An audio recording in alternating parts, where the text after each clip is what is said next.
Good evening, good morning, good night, good afternoon, wherever you are, whomever you are. Welcome to Voice in the Wilderness. Today we are going to continue into our study into the topic, Father Knows Best. Fathers supposed to know what's best. Human fathers, that is. We know as believers our Father in heaven knows best. More importantly, or not more importantly, but just as equal, He, our Father in heaven, has given fathers, given men, a special ability to also know what's best, to want to know what's best. We need to know. Not only fathers, mothers also. And we wanna talk about this as we have been over the past couple of sessions. I have said to you that I can't be a father. If you're a male out there with kids, you can't be a real father unless and until you and me and all fathers begin to see our fatherhood, our being fathers, through the eyes of being a son and what a son is. And the greatest, biggest, most optimum, ultimate example of that is Yeshua. You can't get past it. You can't get past it. You can't get past that. You can't get past him. No wonder why he says, I am the way, the truth, and the life. No one comes to the Father but through me, or but by me. Through him. You cannot get to Father without going through the Son. It's impossible. He said it. And what I'm saying to you is, you cannot be, humanistically speaking, if you're a male, if you have kids out there, you can't be a father. You can't be the ultimate father to your kids if you don't understand being a father through the eyes of a son or the son. Right? We talk about the father as being the progenitor of the family. The father is the head of the home. He's the head of the family. He leads the family. I'm not here to fight with anybody about women's rights and feminism rights and no.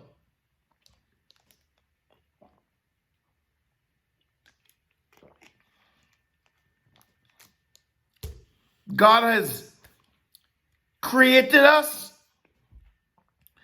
We ought not to look further than the Genesis account. And for you ladies out there who think that God is a female, God is not even a male. I don't know. He says he's a spirit. Yeshua says God is a spirit. And they who worship him must worship him in spirit and in truth. So God is not a male, neither is he a female. He is both male and female. He expresses the emotions, the desires. He expresses both entities. Why? Because he created both entities. So there are similitudes of himself in each of us. And I'm not here to fight you about who you are and who I am. I know who I am. I'm a male, created, born male, grew up male. I'm not a female. Nowhere close. Right? We, male and female, we share things. We share certain genetics. We share certain body parts. ears, eyes, nose, mouth, hands, feet, toes, hair. Okay? We share these things, but we are biologically different. We are different physically. We need not look further than the Genesis account. When God said, the Creator, the Father, said, it is not good for the man to be alone. Listen, man. God said it's not good for you to be alone. It's not good for me to be alone. So if you're a man out there and you're alone, God said that's not good. So I would adjure you to go out into the field and find your own wife, because Proverbs says, a man who findeth a wife findeth a good thing and obtains favor of Jehovah. So you see, this idea that people, in church, you go to church and people will be like, I don't need a man. I got Jesus. Jesus. The same Jesus who is the Word, who was with God, who is God, who will forever be God, says, it's not good for a man to be alone. So I don't know where you get that from, but it's not good. Okay? And we can take that word man in two ways. It's not good for a human being to be alone, because human beings weren't designed to be individuals, like alone. They were designed to be part of a creation, part of a culture, part of a bigger narrative. You need look no further than the Genesis account. Right? So it's not good. It's God who said that, the Creator, the Father. Father knows best. You cannot come 5,000 years later and say, you don't need a man. You got Jesus. I'm not mocking people. I'm not mocking anybody. But you when I used to go to the Sunday masses, the Sunday churches, you would hear that. People say that. And they would be serious. And some of them meant it. Paul, the apostle, does say that he wishes that all men were like he was. Paul was a man on a mission. He was a man called of God, sent by God, who was doing God's work. I believe that. Based on a lot of things that he said. Not every single thing. Because we're not perfect. I'm not perfect, you're not perfect. Right? But Paul said in Corinthians chapter 7, 1 Corinthians chapter 7, he wished that everybody was like him. But everybody has their gift.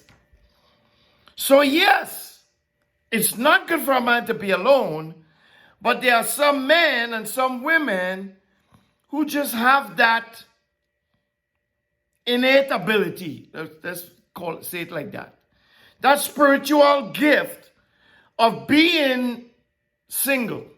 I'll put it like that. I remember years ago, I was in Miami and I went to singles. We had a single ministry at the church I was going to at the time. And there was a singleness meeting. I think the singles used to meet like every other Friday or something like that. And one time I went to one of these meetings and got involved in a conversation. And the girl who was leading the ministry was talking to the singles about their desire to be married, and it's okay and whatnot and whatnot and whatnot and whatnot. And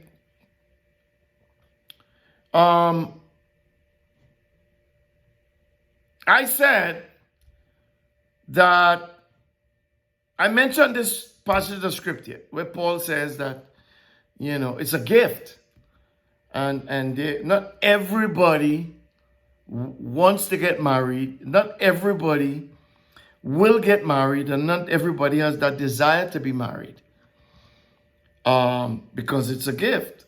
You can be given a gift of being able to be single, not alone, but be single and still fulfill whatever God needs you to fulfill. And Paul goes on to talk about that a lot in 1 Corinthians chapter 7. So I would encourage you to go read that chapter, right?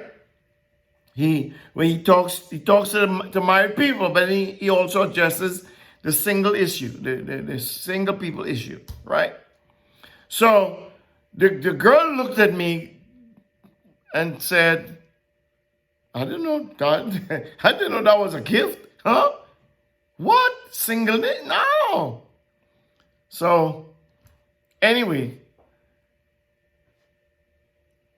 God said it's not good for a man to be alone. And the truth is the truth.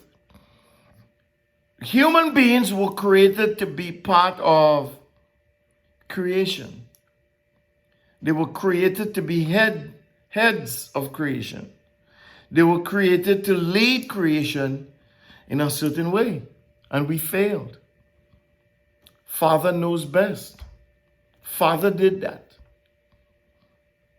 Okay?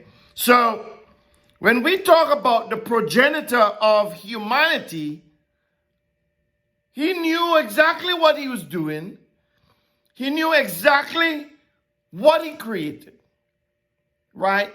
When you look at Genesis 1:26, it is the Father, it is Elohim, it is Jehovah who says, let us make man, humanity, human beings, humans, in our image and our likeness, and let them, man, humanity, have dominion over the fish of the sea and the birds of the sky, over the livestock and over all the earth, over every creeping thing that creeps on the earth. It is God who made that statement. Man didn't say that. God said it.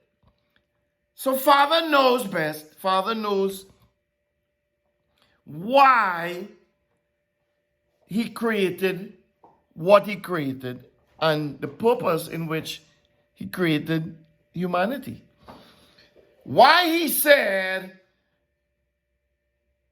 let them have dominion over the fish of the sea and the birds of the sky. Why? Because those were things that he had previously created, right? And if you go follow the story from Genesis 1, listen, don't be mad. I'm saying the same thing again. I said that 3 lessons ago. Part of our problem is, we always want to hear something different. We always want to hear something new. You'll hear something new if you listen.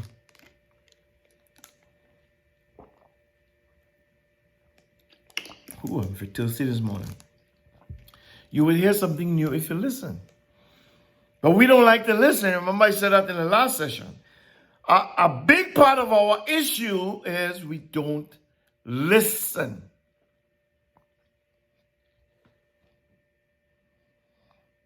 Before man came to be, before God created humanity, everything that humanity was supposed to be dominating, was supposed to be the head of, was supposed to take charge of, was supposed to be led of, or the humanity was supposed to lead, was already created.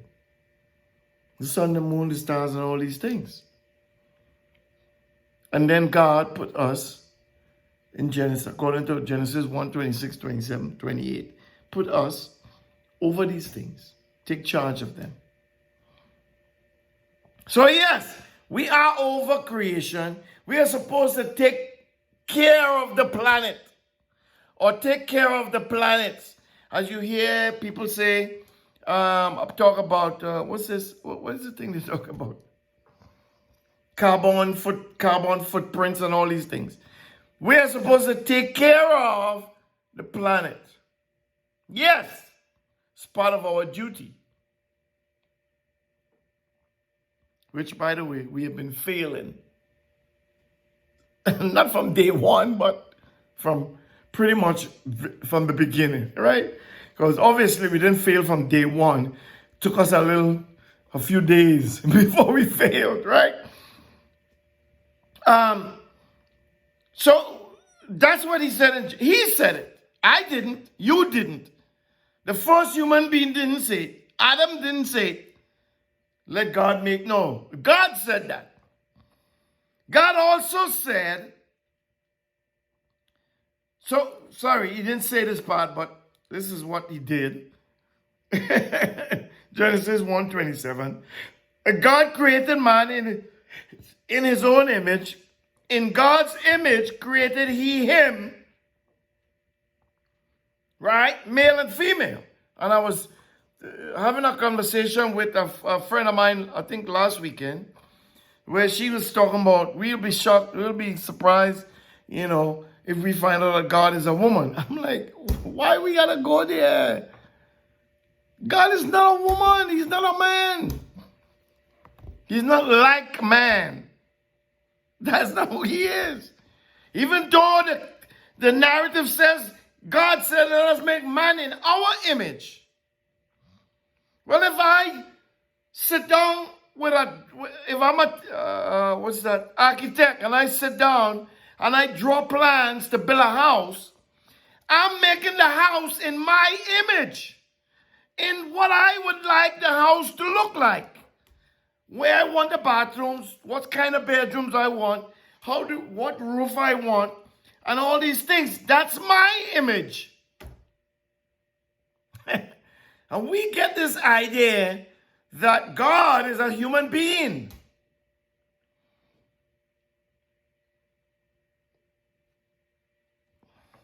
No, God is beyond humans. He is beyond. God sits alone. He does after the counsel of his own will. He is beyond humanity. He is beyond the sun, the moon, the stars, not in terms of distance, in terms of power and authority. God is beyond us. We dare not compare ourselves with him.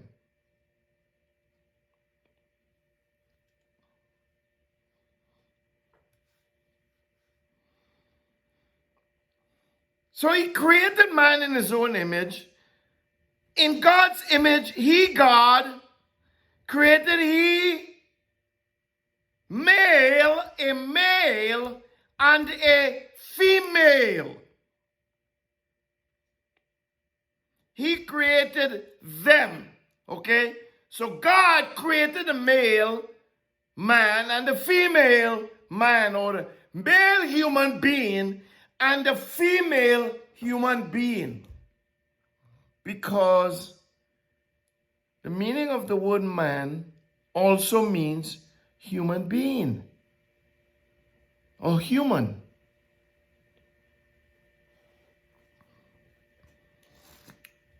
Genesis, we're talking about the progenitor of creation as the Father. We're talking about the Father knows best. And God blessed them. So God has the ability to bestow blessings, to bestow power, to bestow blessings onto you.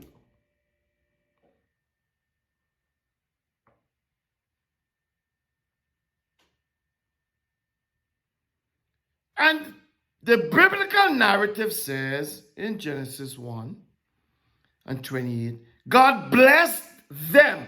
God blessed the male human being and he blessed the female human being, and he said to them, he did not give them, like, take his, the bottle of Gatorade and say, here's a blessing. No. He said to them, be fruitful, multiply, fill the earth, and subdue it. We are talking about the Father who knows best. We are talking about the progenitor of creation.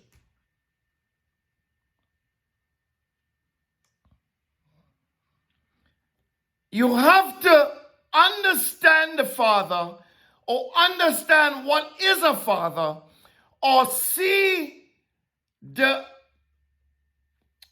magnitude, if you will, of the Father through the eyes of a son.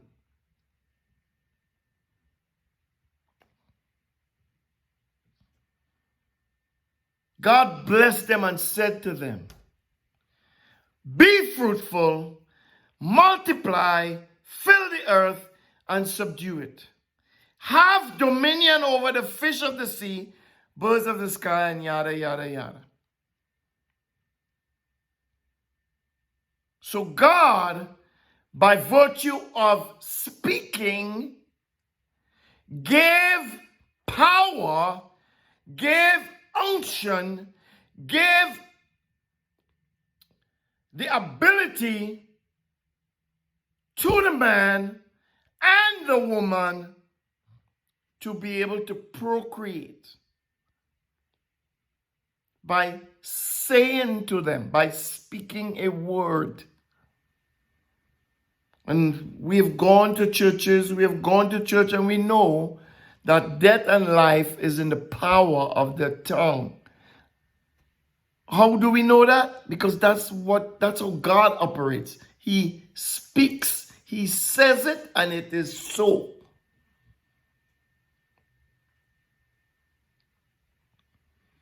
We are talking about the progenitor, the Father.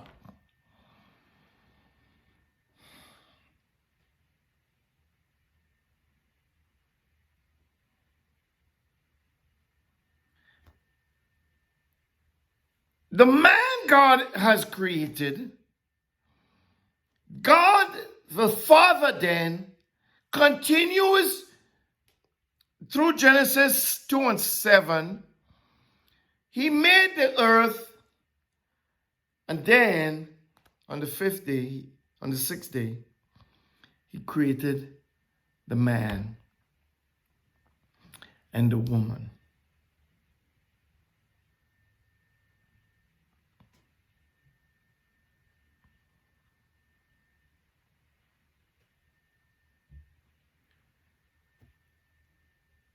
So you can say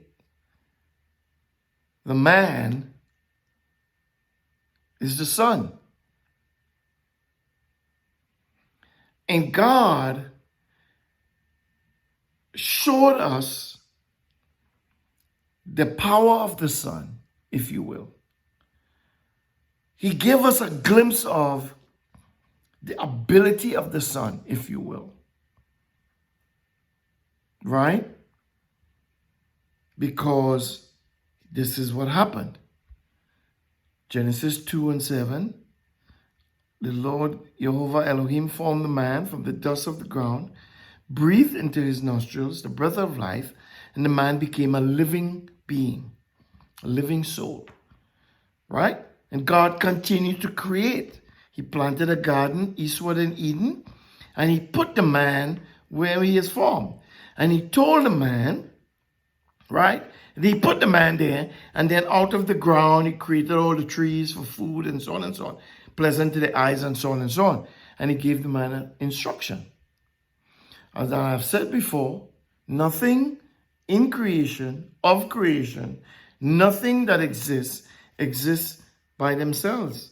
Everything that exists within a parameter of laws and rules, statutes, and something that governs that thing. Okay? Nothing exists in some limbo, could do what it want. No, you think you can do what you want. But cause guess what? You have to die. You can't prevent your death.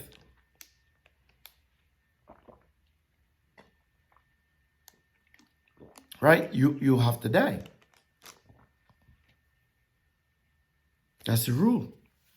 That's a rule that's there for you and me. Right? To just give a little example. And we know in Genesis 2:15, God we are talking about the Father. We are laying out this idea the Father knows best. He created everything for his Son, right? In my Father's house, there are many mansions. If it wasn't so, I would tell you. I go to prepare a place. So God has, in the beginning, prepared this place for his Son. Prepared the place, put his Son in there, and gave his Son instructions. Of every tree in the garden, you are free to eat, except the tree of the knowledge of good and evil. Instructions, laws, Torah, if you will. And God put the man in the garden in 2:15 to cultivate, right, and keep it. And for let's go and look at these two words, cultivate and keep. We have looked at these words many times before, but let's look at them again. Abad. Obad, to work, serve. Serve, a very important word. Serve. Service is work. Working is service. Wherever you go to work is you serving that entity. You serving that business, that person. It's a service. Labor, work, it's to serve. Okay? So if we put him in the garden, if you take it literally, and he said go in the garden, what does a garden have? Trees and dirt and plants and flowers and birds and bees and shrubs. And he has to take care of these things. He has to serve the garden. Serve the garden, serve the ocean, serve the wildlife. He has to serve, take care of. Right?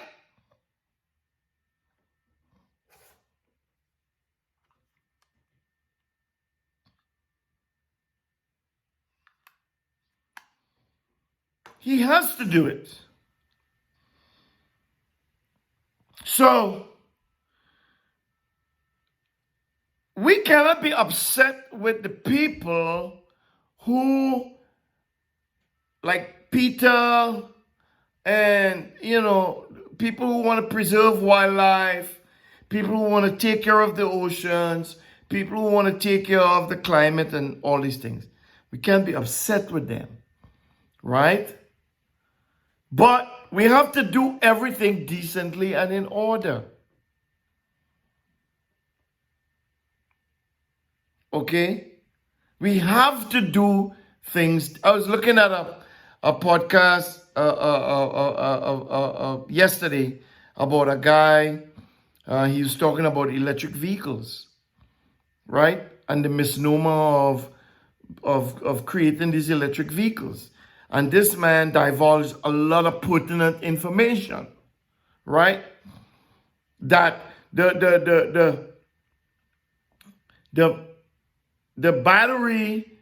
batteries that has to be created for these vehicles, the components, the compounds that make this battery up come from different places.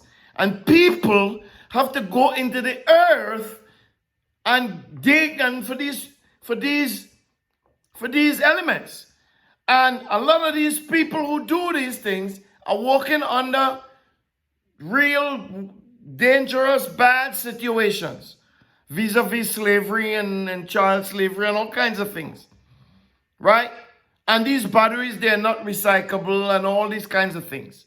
So, yes, we might be in a climate situation, but we can't arbitrarily just viciously go about labeling people and labeling things and not caring about how we go about taking care of the situation.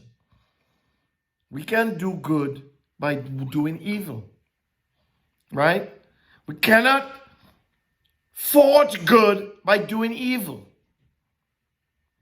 Okay? So yes, we do have to serve the land that we're in. We have to serve.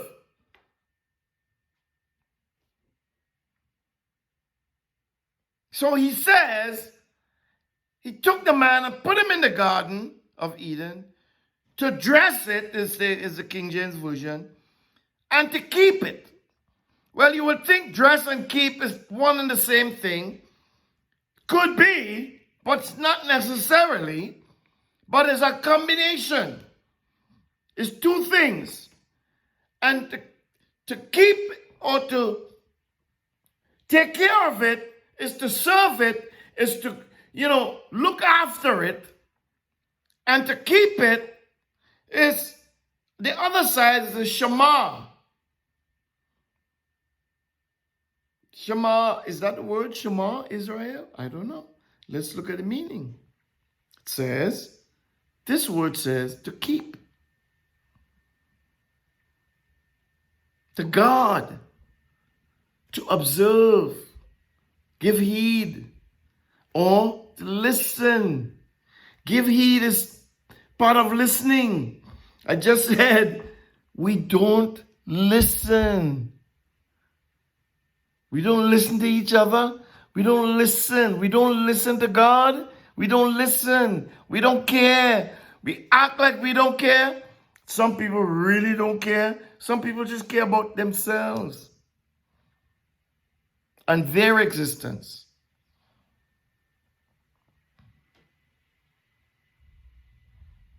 So these are pertinent words. This is the Father who is imparting into his Son things that he himself does. When Father created the universe, he told the waters how far they could go. He brought the mountains up. He separated the oceans. He did all of that. Look how beautiful this earth is. Look how beautiful the sky is. He did that. And he gave us a charge to continue what he did, what he started. See? So he knows what he is doing. Father knows best. He knows exactly what he's doing. So,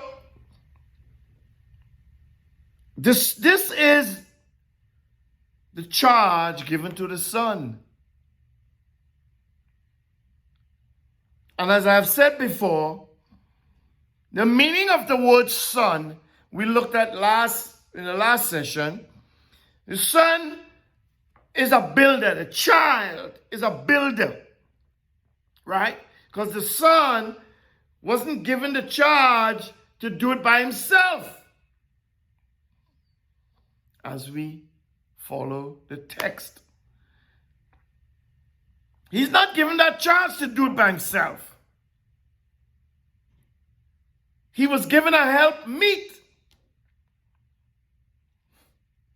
And boy, did he like the helpmeet. Bone of my bone, flesh of my flesh. We talked about that.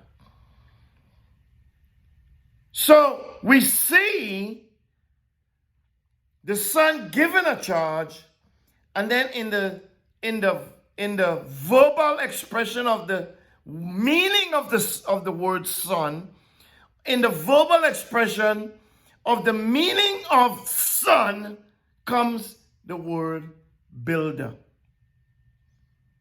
Well, what is he building? The son is a builder. The kids, they are builders. The woman too, she's part of that process. Right? She's part of that process. But what are they building? They're building off of what the Father gave. They're building off of what the Father did. So the process didn't stop with God. The building may have stopped, but the process continues with upkeep. Just like when you build a house, you ought to keep the house up. You ought to mow the lawn. You ought to, take care of the shrubs and the grass. Just like if you have a garden out there, you ought to go in the garden and pick the weeds and, get rid of the birds and bugs and all these things. If you're planting crops. So you follow this idea. We do things arbitrarily without the realization that the things that we're doing it because this is what what we were created to do. Well, why am I here? You're here to take care of the earth. What's my purpose in the earth? Your purpose is to take care of the earth in your particular area. You have people who are skillful in chemistry or biology, or you have doctors and lawyers. There are people who have skill sets that is necessary to take care of the earth. But if you use your skill set to take care of you, as many have been doing, get rich or die trying,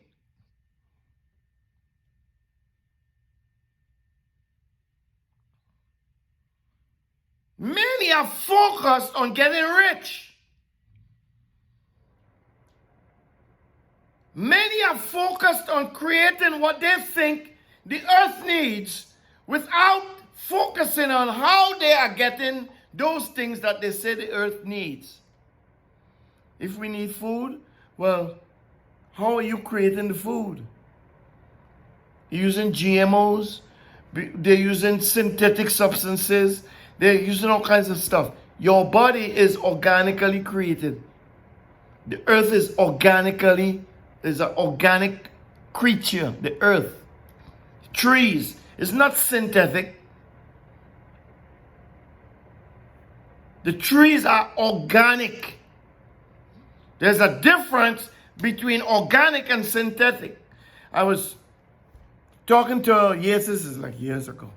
Years and years and years ago. We were having a conversation.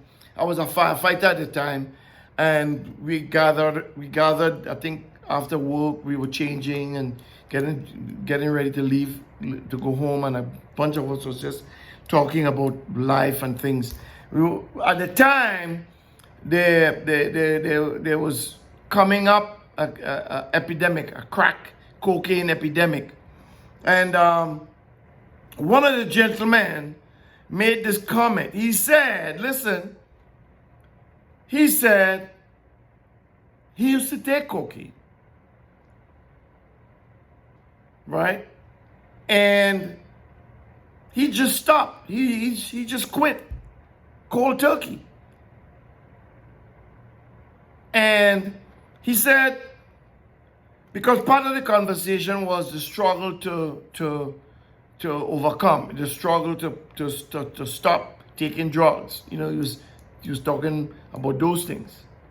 And he said he believed that one of the reasons why many people today, and this is years ago, had a real struggle with the curtailing or the stopping of taking drugs was the fact that the drugs at that time, they were starting to mix the drugs with synthetic substances. Right? See, in firefighting, there's a level of chemistry you're supposed to know. I see you. I don't know if you knew that. But as a firefighter, there's a world of chemistry involved. And so he said, this is what he realized. When he used to take cocaine, the drug, the powder, it was pure. And we know cocaine comes from the coca plant, right? We know what it is. It's an organic drug. But it's a drug nonetheless.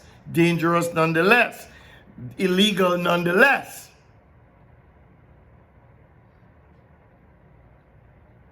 But because he was taking it in its pure form, he said that that's why he believes that he was able to stop. And when they started to make crack, they started to take the cocaine and they started to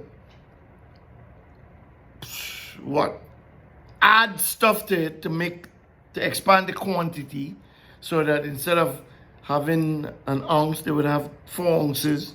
You know what I'm saying? Like that. They started to add stuff to it to sell it. And the things that they were adding were the dangerous, those were the dangerous things. Right? They started to add synthetic material to the pure cocaine. And because your body is not synthetic, your body is not a piece of rubber or a piece of metal. Your body is flesh that contains these materials, iron and zinc and magnesium and all these elements. They are organic elements, even though you say, well, how piece of iron could be organic?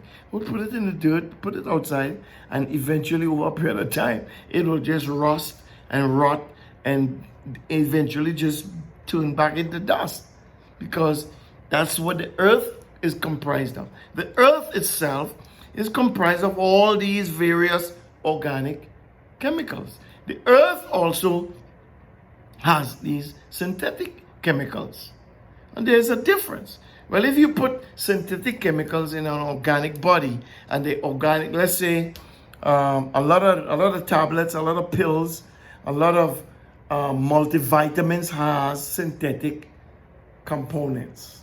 Okay, so if you taking up a multivitamin, I'm going off on a little rant here, but bear with me. If your multivitamins has iron that's made synthetically, your body needs iron, right? Especially women.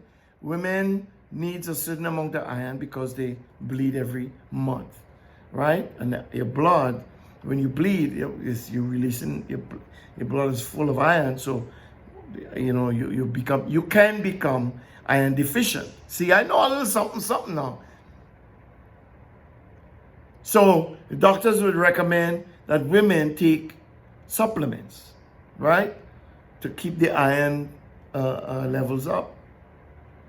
Well, if the iron that you're taking is synthetic, your body is going to snatch at it and take it, but your body is not going to be able to absorb it and dilute it, and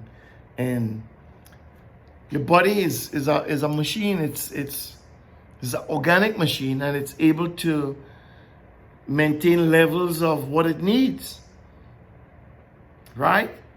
Well, if your body can't get rid of what it needs to get rid of, because what it's trying to get rid of is synthetic, and is it creating all these abnormal bonds to compounds in your body, that means those compounds in your body build up and build up and build up, and no wonder you can't get off of nothing. You hooked forever, right? Because your body cannot get rid of those chemicals, those synthetic chemicals. That's why it's dangerous to be taking these synthetic drugs. Father knows best. He knows best. And he is imputed to the Son all this wealth of information. Last week we talked about how does the Son know to name these animals. The first time he seen them, animals galore. He just naming them. And God said, the Bible said, the written narrative said, whatsoever name he gave them, that's what they were named. That's what they stuck with that name.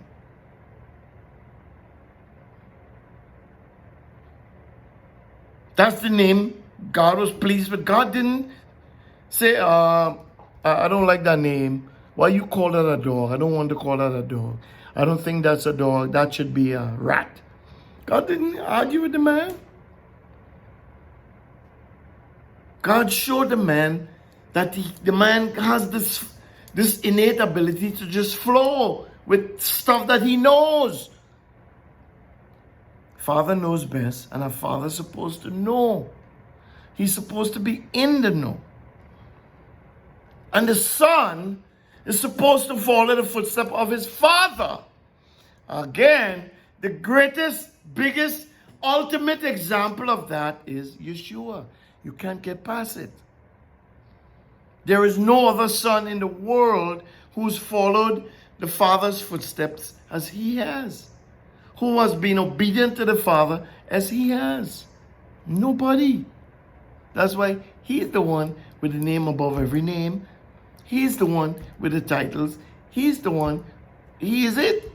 He is the pinnacle of all pinnacles. He is the chief cornerstone.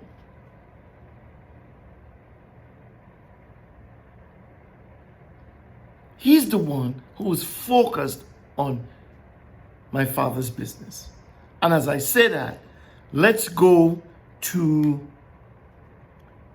or do I want to go there? Not yet, not yet. Hold on. So the Son has a responsibility to build, but he's just not building his own thing. The Son's responsibility is not to do his own thing. The Son has a responsibility to build to upkeep what his Father built. His Father built the world. His Father built the houses. He has to now keep up the house, serve it, keep it. Part of the meaning of the word keep is to guard, protect. So the Father becomes the protector of the house. He has to protect his wife. He has to protect the kids. He has to protect the house, the integrity of the house. He has to protect the integrity of the family. That's the responsibility of the Father. Well, you cannot do that if you don't understand that you are supposed to do that because that's what your Father is doing. Right? Your Father is protecting his house. And he put you in it and gave you dominion of it to do the same thing. So, that's his rule. And we want to talk about, through the eyes of the Son, through these three, what I call the tale of the three sons. These three examples. The tale of the three sons. Well, when you look at the biblical narrative, when you look at the Bible, when you look at the Bible from cover to cover, you see names in there, right? And we could come up with a plethora of people who were examples of true sons. A plethora of people who were not examples of true sons. Right? There's a plethora of them. But I want to look at these three and maybe perhaps more, right?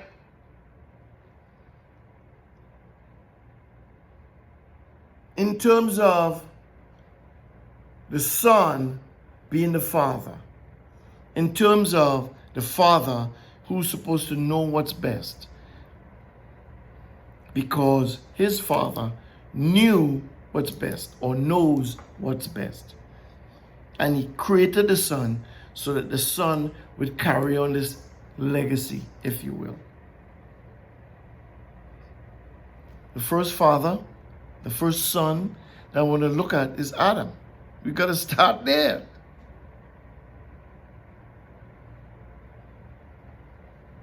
God took the man, put him in a garden to dress and to keep, to cultivate and keep it. He told the man, you shall not eat. No, let me slow down. He told the man, eat what you want in the garden. All this here is yours to eat. Except that, you know the story.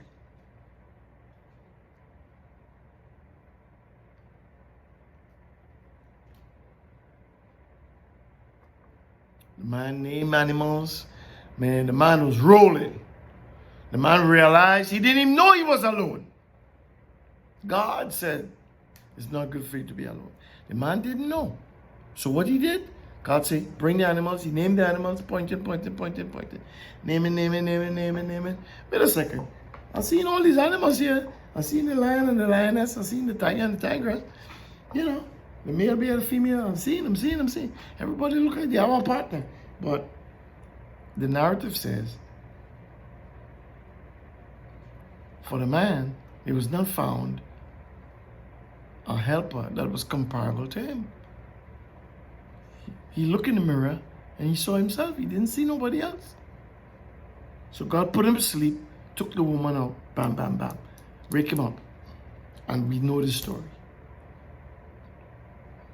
Remember, who's the progenitor?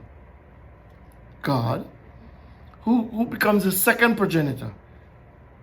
The man, Adam. He gets a woman, so now they are progenitors. What is their instruction? Multiply, fill the earth, have dominion, become progenitors. You see? What happens? The woman in the garden by herself or whatever, I don't know exactly, right? So you use the imagination. And yes, we have been told many a story about this. Does any of the stories matter? No. Only thing that matters is what actually happened. There was a conversation between a woman and a serpent. The serpent was wise. He was the wisest among the animals of the field, the beasts of the field.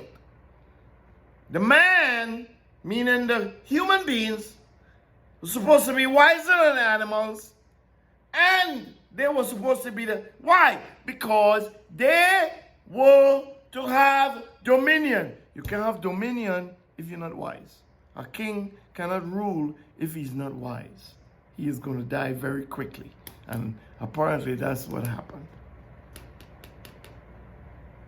So Adam was a king. Well, he had dominion. He had a domain, a kingdom to take care of, to cultivate and keep. He was put as progenitor of the earthly dominion. She gets deceived. So we failed. We failed to follow the footsteps of the Father. We failed to follow the instructions of the Father. We failed as progenitors. But wait a second, Keith. Wait a second. Look how much people They did have kids. Yes, they did have kids. Cain and Abel. What happened there? Cain kills Abel. Right? Cain knew his wife.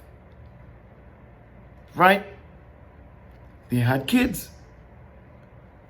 But what is the chief progenitor doing? He's still looking for a progenitor in the earth who's going to do what he wants them to do, who's going to understand what he wants and begin to obey what he wants in terms of doing what they are supposed to do. Right? He found Enoch. Well, we know the story about Enoch, but I love that story, right? What happened? Enoch was so awesome, God took Enoch. God said, I ain't leaving Enoch here with y'all. Y'all too bad. No, he didn't say that, but I'm just saying. God took Enoch. And what happened? We, mankind, I'm flowing now. I'm all the way in Genesis 5. God got pissed off at us. Why? Because all we wanted to do was to think about evil. How can we do the next evil thing? How can we do the next wicked thing? We started to do all kinds of stuff. The sons of God, and we was doing all kinds of stuff. You know, the Genesis 6 account. Oop, here comes Noah. God say, you know what? I like Noah. Right? So God talks to Noah. Hey, Noah, I want you to go build a boat. I want to make this point again. Noah is what? Male. He has a wife and he has kids. But according to the narrative, if we're going by the narrative, I can't say God considered the wife and the kids. Because the Bible said Noah found grace in the eyes of Jehovah. It could mean that because Noah is the progenitor in his family, Noah is the head of his family, it could mean that Noah's family found grace in the eyes of God. And if you want to say that, I'm not going to argue with you. I would agree with you. It very well could be that. So let's just say it's Noah or Noah and his family, because we know the story. God spoke to Noah, Noah obeyed. Noah built the boat, God sent the flood, kill everybody. Right?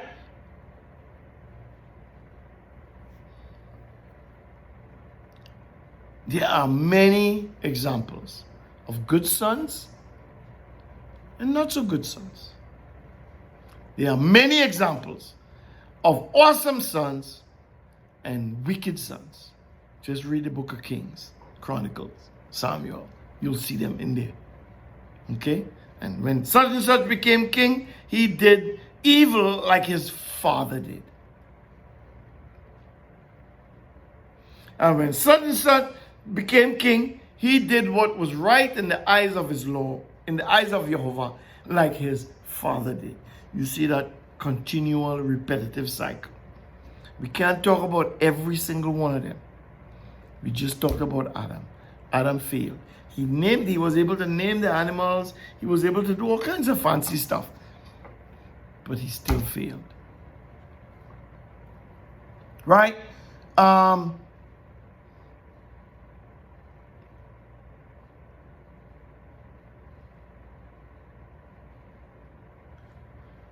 Do we go to, we know the story of Jacob, right? But I don't want to go there. Let's go to prodigal son. Let's go in the gospel. So we talk about Adam, because I'm trying to get to the pinnacle.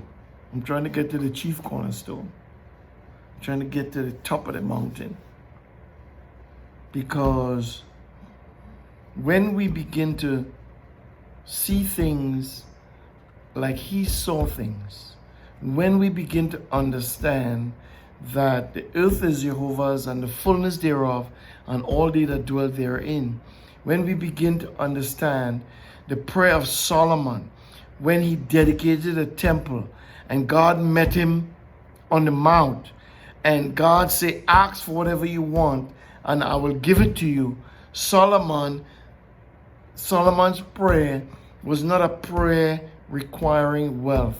Solomon's prayer was not a prayer requiring stature. Solomon's prayer was not a prayer for wanting a house or a car. Solomon's prayer wasn't even for wanting a wife.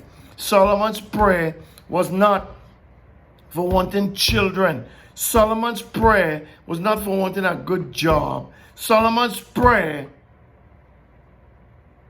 was for wisdom. Listen. See, we don't listen. We hear these stories over and over again and we take them for granted. And we tell people, you say the same thing over and over and over again. Say the same thing. God said the same thing over and over and over again. If you read the Bible, you see the same thing being repeated over and over. And if you listen to what I tell you to do, you'll be blessed. If you don't listen, you will be cursed. If you listen to what I tell you, I will be your friend. If you don't listen to what I tell you, I will be your enemy. We talked about that at length in the topic. Who is the real enemy? Is Satan? You think the real enemy is Satan? You in for a rude awakening if that's what you think. But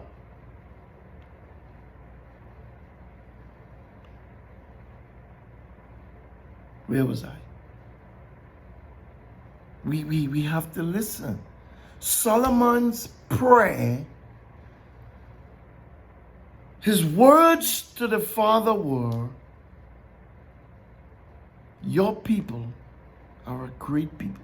I think it's in, do I have? Yes. First, let's go.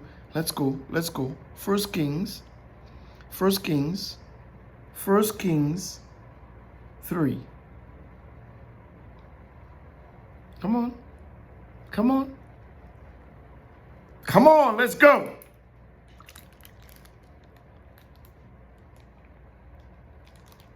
It's okay. Are you there? 1 Kings chapter 3. Listen. We're going to read. 1 Kings chapter 3 verse 1. Solomon made a marriage alliance with Pharaoh, king of Egypt. He took Pharaoh's daughter and brought her into David's city until he had finished building his own house and Jehovah's house and the wall around Jerusalem. However, the people sacrificed in the high places, which, by the way, they were not supposed to be doing, because there was not yet a house built for Jehovah's name. So, okay, you could say they had a reason. They was not supposed to be sacrificing in the high place. They had a tent, right? A tent of meeting. This is long after the desert thing, right? This is in the reign of the kings. This is after King David, after King Saul, right? And David had it in his heart to no longer have God in a box, to no longer put God under a tent. David had it in his heart to build God a house. As if you could build God a house. As if we could build God a house. God said, man, you think you can build me? You think you want to build me a house? I'm trying to build you a house. Not a physical house, but a house of humanity. A house meaning a kingdom of people. See? He told the man in the garden. He blessed them and told them, fill the earth, multiply and fill the earth. So God is holding fast to his original plan. David said, I want to build you a house because I don't want you going back and forth all over the place. Like you could stop God. David said, I want to put you in a spot. I want you in a spot. And that's the spot we're going to be coming to every time. Not every so often we move from here, we go over there. And then we move from over there, we go over there. And every time we're moving around, no. We want to build you one place where you will stay. God said, I'm too big to put me in a house. But you so small, I'm going to build a house for you. Right? So that's why the people were sacrificing in the high places. Because at the time, they were transitioning from the tent of meeting to the temple, permanent. However, the people sacrificed in the high places because there was not yet a house built for Jehovah's name. Solomon loved Jehovah, walking in the statutes of his father David, except that he sacrificed and burned incense in the high places. Again, it might be because they were in that transition period. They were not supposed to do that. But God is so awesome in his way.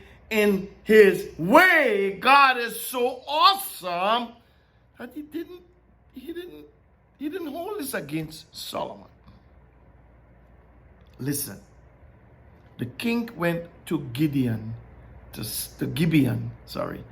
sacrifice there, for that was the great high place. So maybe the tent of meeting was someplace in Gibeon, right? And it says that Solomon went to Gibeon to sacrifice there because there it would seem, according to the narrative, gave the impression that it was the main place, right? So maybe perhaps the tent of meeting was in a place while they was building the temple.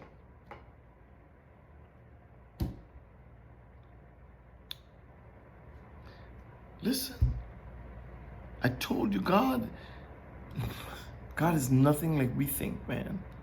He's beyond everything we've ever thought. Solomon, we're in 1 Kings 3, verse 4. Solomon offered 1,000 burnt offerings on that altar. Verse 5. In Gibeon, Jehovah appeared to Solomon in a dream by night. Now, why did I say maybe perhaps the tent of meeting that Moses built, that Moses had effected, maybe that tent of meeting that they used to move around with when they were in the desert, they had stationed the tent of meeting in one place while they were building the temple in another place. Why I say that?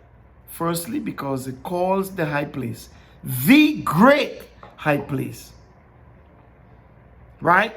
So maybe everybody knew that's a tent of meeting. If you really want to do something, that's where you have to go.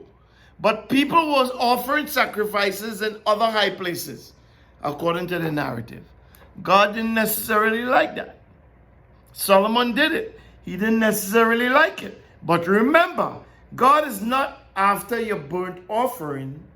God is after your heart. You see?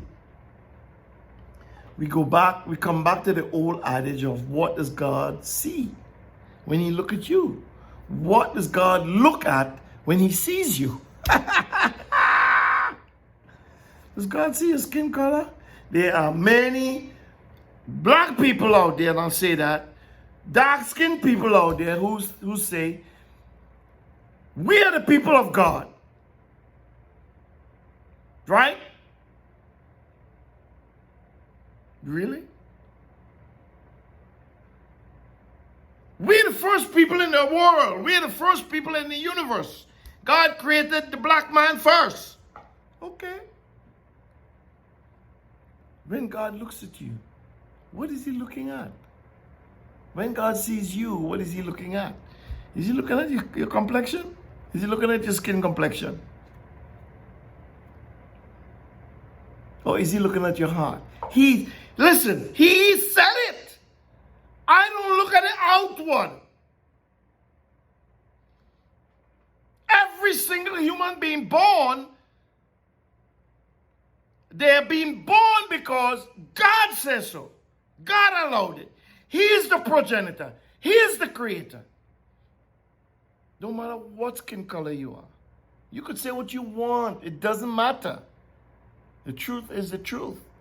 And the truth could stand all by itself without my influence, without your influence, without anybody's influence or interjection. So it doesn't matter what color your skin is. It's more important in how you behave. What do you do with yourself?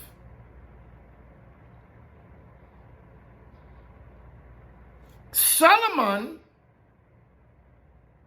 is offering burnt offerings in a high place, in the great high place. Again, I would want to believe that that's where the tent of meeting was. They pitched the tent of meeting and kept it, they had it in one location because what was in their heart, in David's heart, was to build a house in one spot, a temple. Right? And Solomon, in verse 1, he made the marriage alliance and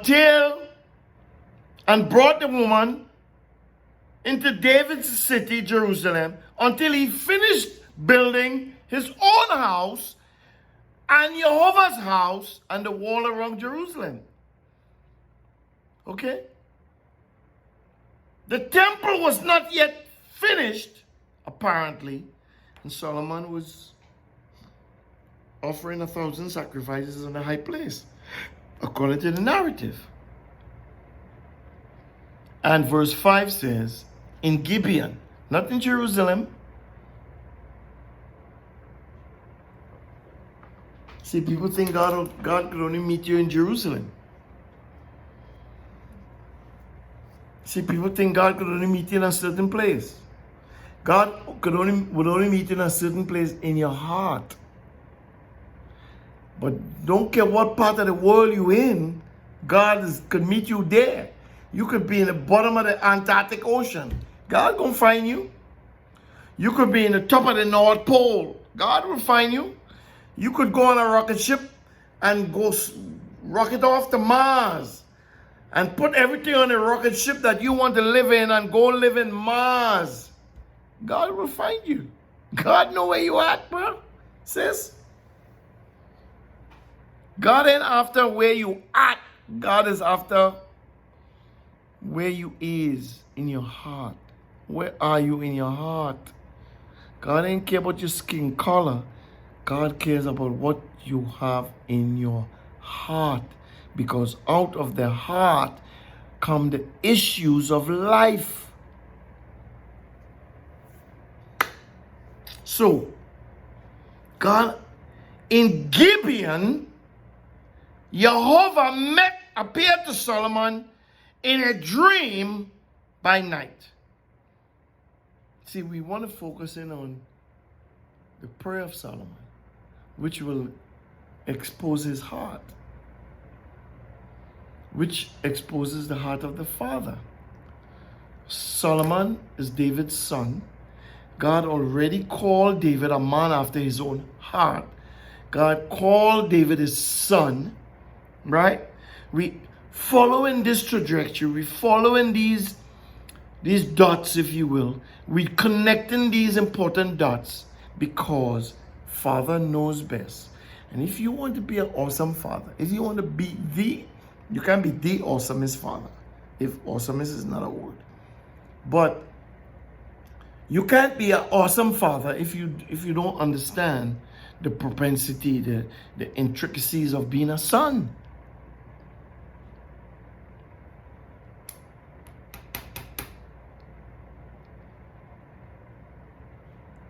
In Gibeon, let me go back to verse 5. Jehovah appeared to Solomon in a dream by night. And God said, so this is Elohim saying, ask for what I should give you. So, in other words, Solomon, I'm pleased with your life. You're doing some things, but your heart is in the right place.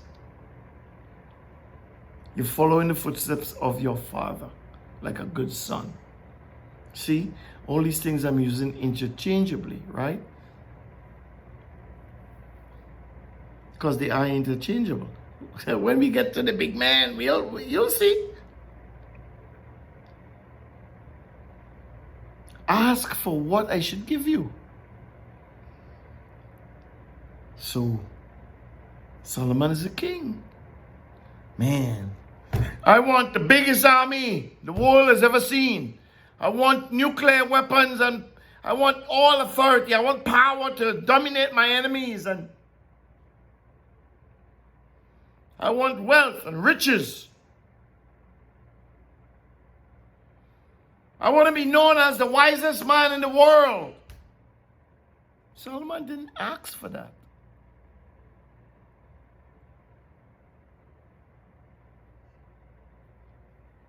Verse 6. Solomon said, listen, see, the death and life is in the power of the tongue.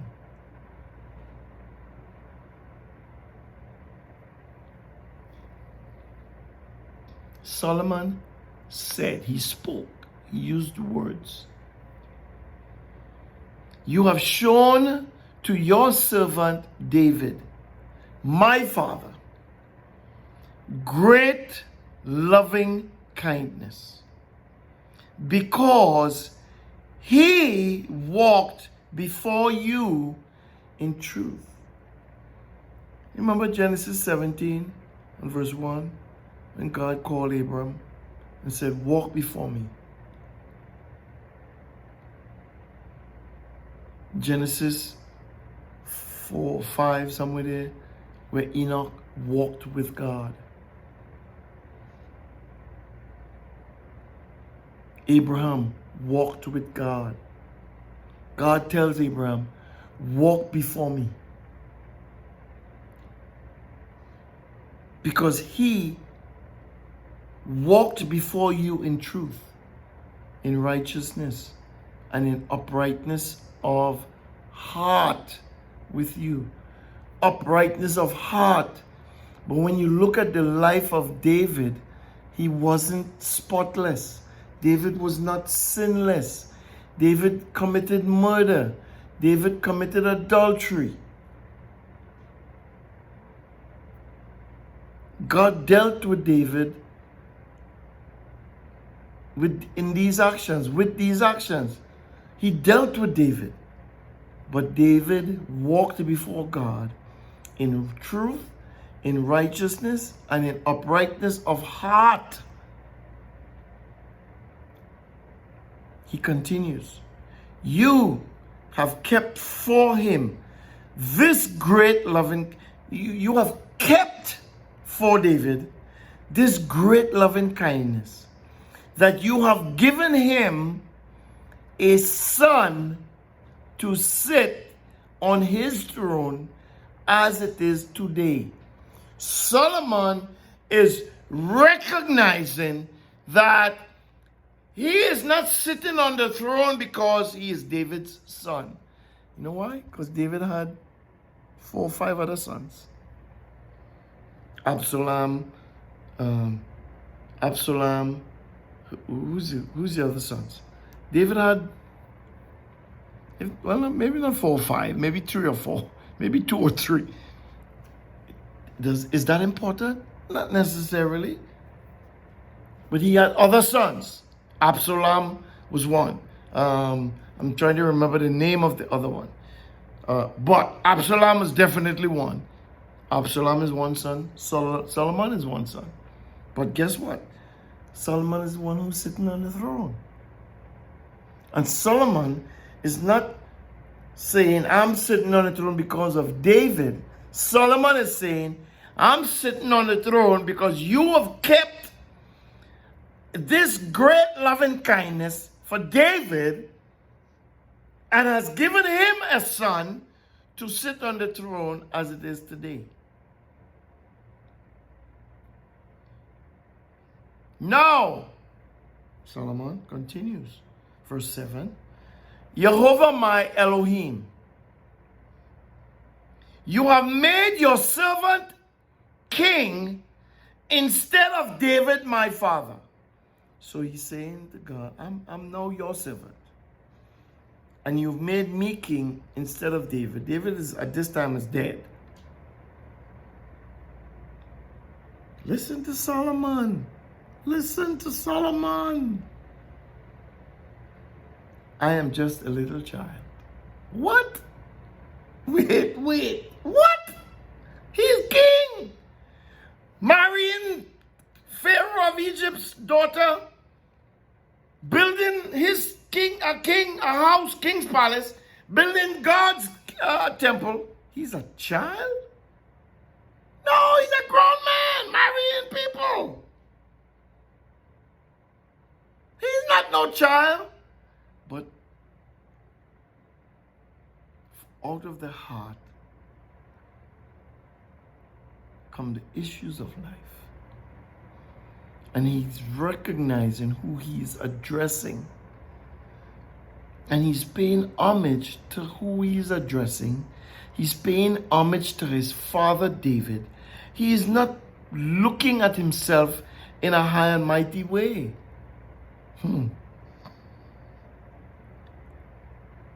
You have made your servant king instead of my father David. But I'm just a child. I don't know how to go out or come in. What is going out and coming in? What is that? What does that mean? I don't know how to go out and come in. Well, I'm a king, but I don't know. I don't understand. I don't have this wisdom. I don't have this knowledge of how to operate as a king. How to walk the walk and talk the talk as a king. I'm a child. I humble myself before you. I bow before you. I am nobody. See, today we are taught, because of Yeshua, you man, you could come boldly to the throne of grace and obtain mercy in a time of need. And yes, you can. You can come boldly to the throne of grace. Solomon was at the throne of grace there because he was in the presence of God. Was he not being bold? Of course he was being bold, but he was being humbly bold, or boldly humble, if I can say it like that. I don't know how to go out or come in. Listen, he continues. It's you've got to feel this. You've got to get a sense of what is going on here. Solomon is in the presence of the Father. He's in the presence of the greater king. Yes, he is a king, but he is in the presence of a greater king. One who can snuff him out at a moment's notice.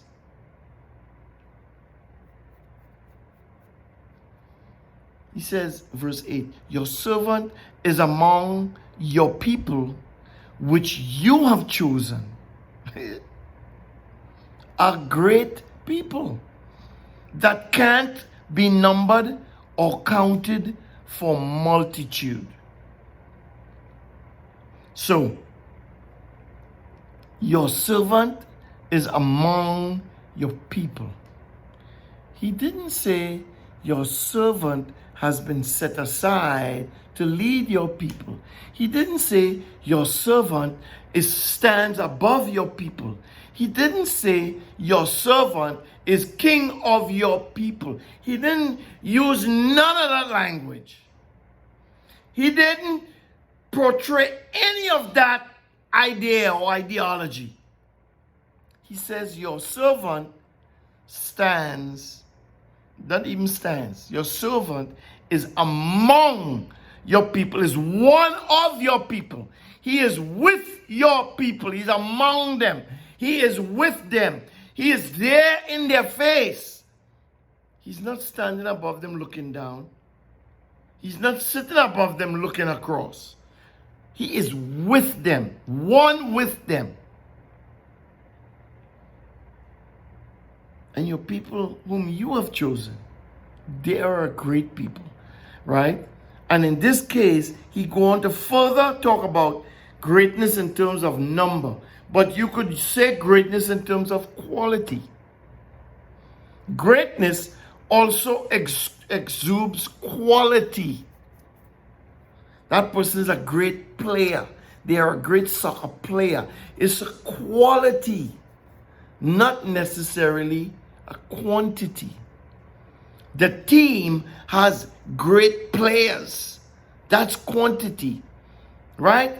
And you could also qualify that great in the terms of quality. So great is a qualitative word as well as a quantitative word. He says, your people whom you have chosen. It wasn't an option for me to choose these people. What did Yeshua say to his disciples? I have chosen you. You did not choose me. Oh gosh, people.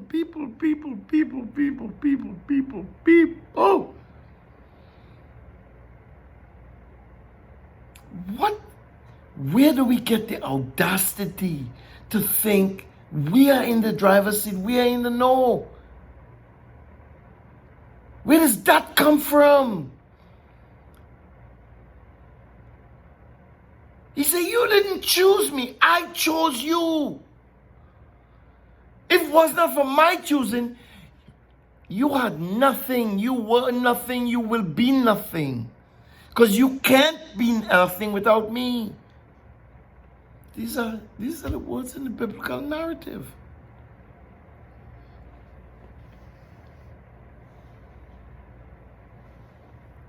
He said, a great people that can't be numbered or counted for multitude.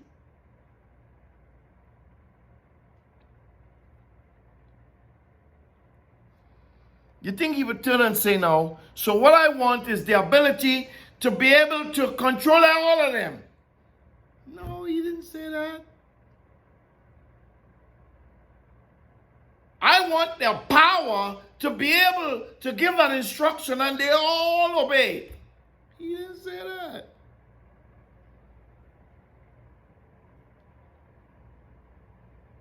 Verse 9. Solomon says, give your servant, therefore,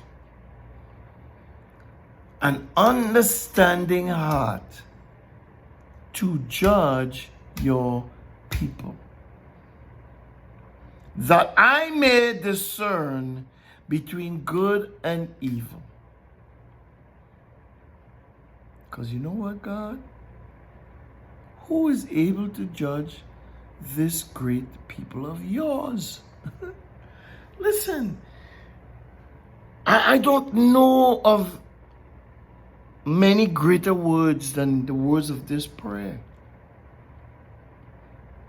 There are not many greater words than these. If you understand what a king is, if you understand the principles that governs a king, just the position of he who is a king,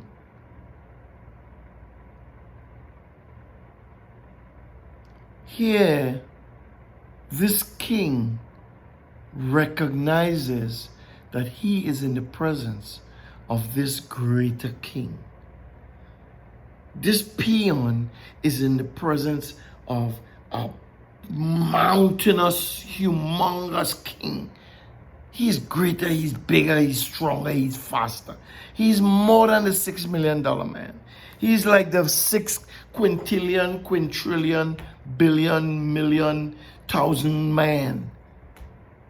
This God the Father. And humbles himself to such a degree and uses words to such an effect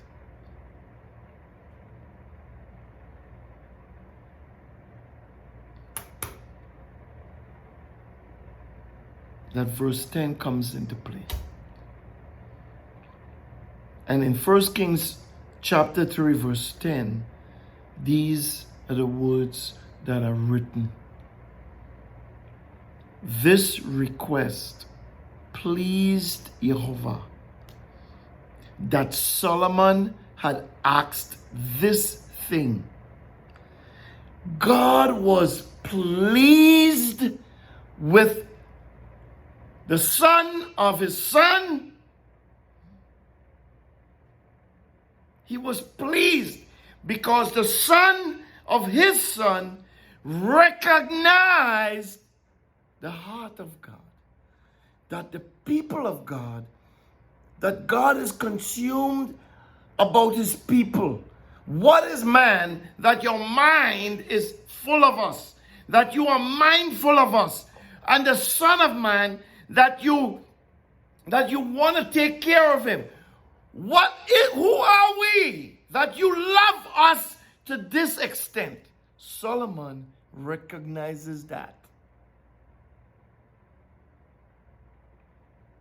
And the Father was pleased with the request and prayer of the Son, because the Son realized, and recognized, and saw the heart of the Father.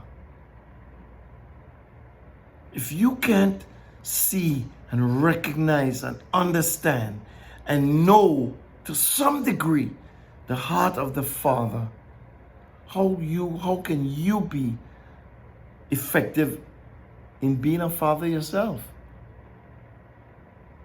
Because you are a son.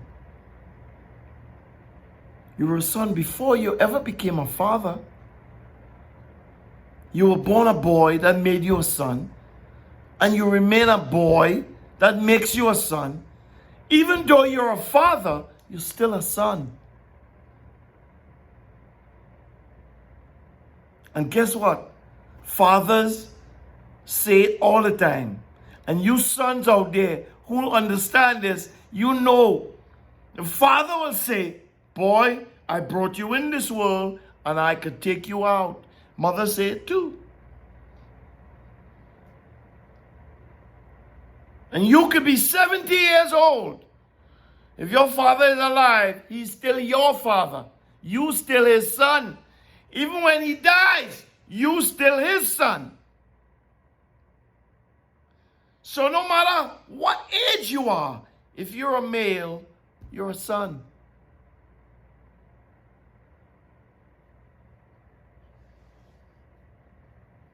Solomon, the father, according to the biblical narrative in 1 Kings 3 and 10, the father was pleased. And this is what God said to him, verse 11. Listen. God said to him, because you have asked this thing and have not asked for yourself, didn't even think about that long life. Nor have you asked riches for yourself. Nor have you asked for the life of your enemies, but have asked for yourself understanding to discern justice. Behold, I have done, verse 12, according to your word. Behold, I have given you a wise and understanding heart, so that there has been none like you before you, and after you none will arise like you. In addition, verse 13, I have also given you that which you have not asked for, both riches and honor, so that there will not be any among the kings like you for all your days. And here comes the kicker. There's always a kicker.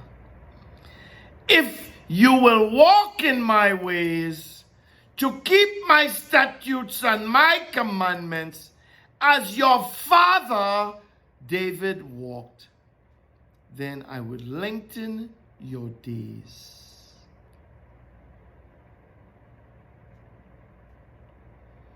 And Solomon awoke, and behold, it was a dream. Then he came to Jerusalem and stood before the ark, before Jehovah's covenant, and offered up burnt offerings and peace offerings, and made a feast for all his servants. So, you see, there was some kind of high place in Jerusalem. I will want to submit to you, this probably was the temple, right? And they had moved the Ark of the Covenant, obviously, into the temple, because in verse 1, it says, Solomon made a marriage alliance with Pharaoh, king of Egypt. He took Pharaoh's daughter and he brought her into David's city until he had finished building his own house, comma, Jehovah's house, comma, and the wall around Jerusalem. And then he went up again. I think that the tent of meeting was pitched at Gibeon, at a certain high place. They were building the temple. So there were, in effect, two places where, for whatever the reason, technically, you could offer burnt offerings. The tent of meeting. Because the tent of meeting, without the temple, the tent of meeting, you know, it's still a tent of meeting that Moses built. So you see the dichotomy he was in, right? Offering sacrifices in one place, and then he went in another place at the end and offered sacrifices there too. Was God pissed off? Was God mad? Was God upset? Didn't seem like that to me. Did not seem like that to me. Is it right that he offered burnt offerings in these two different places? Maybe he's wrong, maybe he's right. I don't know. The point is, God met him at Gibeon. And God blessed him at Gibeon. Not because of he went to Gibeon, but because of what was in his heart. Because of what he was searching for. Because of what he recognized. Because of what he saw. Because of what he understood. Because of what he perceived in his heart, as far as his position, as far as who God was, as far as the people of God were concerned. He had all these things in the correct perspective in his heart. And God listened to him, and God liked what he said, and God blessed his life. And we will close there for today. Father knows best. People go about and they say all kinds of things. You can't do this, you can't do that. This is doing that, that is doing that. God looks at the heart. He looks at the heart. People say if you don't say Jesus, you're not saved. You'll be stuck in your sin. Listen, God looks at your heart. You think God is going to see somebody living upright, doing the things that they know to do by whatever means they know to do those things by? You think, and because they ain't say Jesus, he's going to just bypass them? God is, listen. I'll leave that one right there. We'll take this up again next week. Okay? We'll take this up again next week. We will be talking about the Father's heart. Father knows best. But you can't be You can't be man. I can't be man. I can't be the father that I need to be without seeing that position through the eyes of the Son, without understanding what the Son is, because the Son is always going to be the Son. The Son can become the Father, but he's always going to be the Son, because the Father is always the Father. And in Yeshua's case, the Father became the Son. And the Son operated like a son and went back to be the Father. I'll leave that right there. Woo! Woo, woo, woo, woo. Next week when we come back, we will look at other sons. We will look at their perceptions, how they saw things, how they looked at things. What is it about them that probably, perhaps, maybe made them or made God be pleased with them? Maybe, perhaps. We look at those things. For now, turn in your Bibles to Numbers chapter 6. Oh, man, I tell you. Numbers chapter 6, verse 22 through 27, with the Aaronic blessing as we close today. If you know it, you could repeat it with me. If you don't know it, you could listen and be impacted by its words. Some of the most powerful words written. In closing, Numbers 6 and 22. And Jehovah spoke to Moses, saying, speak to Aaron and to his sons, saying, this is how you shall bless the children of Israel. You shall tell them, Jehovah bless you and keep you. Jehovah make his face to shine upon you and be gracious to you. Jehovah lift up his countenance towards you and give you peace. So they shall put my name on the children of Israel, and I will bless them. Until next time, Shavua Tov, Shabbat Shalom, Buen Nuit, Arrivederci, Buenos Dias, Buenas Tardes, Buenas Noches, Bye, Shalom, Peace, Deuces.